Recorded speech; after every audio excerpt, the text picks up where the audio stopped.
On October 5th, 2004 in Hatsukaichi City, Hiroshima Prefecture, a high school sophomore girl was stabbed to death by an intruder while she was napping in her room after returning home from school.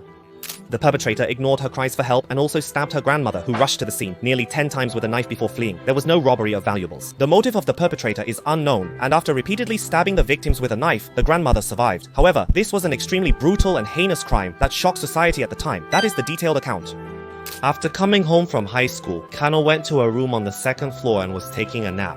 Hearing a woman scream and someone running downstairs, the grandmother and younger sister rushed to find Kano stabbed and bleeding heavily. The earphones from her music player were pulled out, suggesting she got out of bed quickly. The man, who also stabbed the grandmother multiple times, fled. The younger sister ran barefoot to a nearby flower shop for help. Kano and her grandmother were rushed to the hospital by ambulance.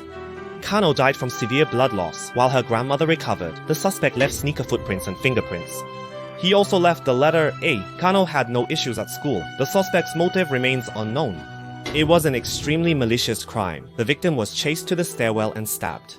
The victim's uniquely structured, isolated house showed no signs of the suspect getting lost based on their footprints. They tried to escape directly toward the victim's place. It was believed that the suspect attacked her near the stairs on the first floor, suggesting a strong grudge against her personally, but she regained consciousness afterward. The grandmother said the perpetrator was a man she didn't recognize. She also stated that the woman was attacked in broad daylight.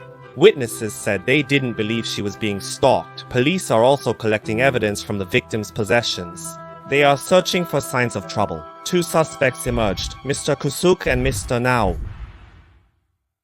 They couldn't confirm the victim's identity from the cell phone. The investigation into the heinous case involving two male suspects was challenging. It garnered media attention from news outlets and television programs. The police released a suspect profile, around 20 years old and about 5 feet 5 inches tall, but the leads proved fruitless.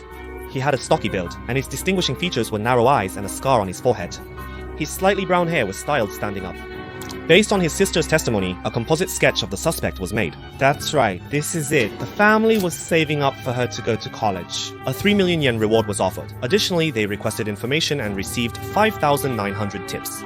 Despite 30,000 investigators being involved, no results were found. The criminal remains at large, and the case is still unsolved. It is the biggest cold case for the Hiroshima Prefectural Police. Failing to solve it would undermine the value of criminal investigations. The situation is unfortunate. Even the investigators who retired still feel the same way. This case is still considered an unsolved case in the media and is remembered as such. 14 years after the April 15, 2018 incident, the investigation continues. Suspect A, arrested for a violent incident in Yamaguchi Prefecture, was confirmed to be involved in this case after his fingerprints matched those found at the scene. The 35-year-old suspect arrested in Kagoshima had no prior criminal record. In other words, he was a person whose name had never come up in any investigation before. That's what it seems like, doesn't it?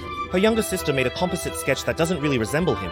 The criminal was said to have persistently followed her and committed the crime, and the case was quickly resolved with the arrest of the perpetrator. However, her father said that even though the case was solved, he still felt uneasy. For the family who had to endure those 14 years until the arrest, words alone can't express what they went through each day. Her father said that when he felt he couldn't protect her and was about to be overwhelmed by regret and guilt, he would look at her photo and tell himself that he absolutely wouldn't lose, and that he would keep going strong.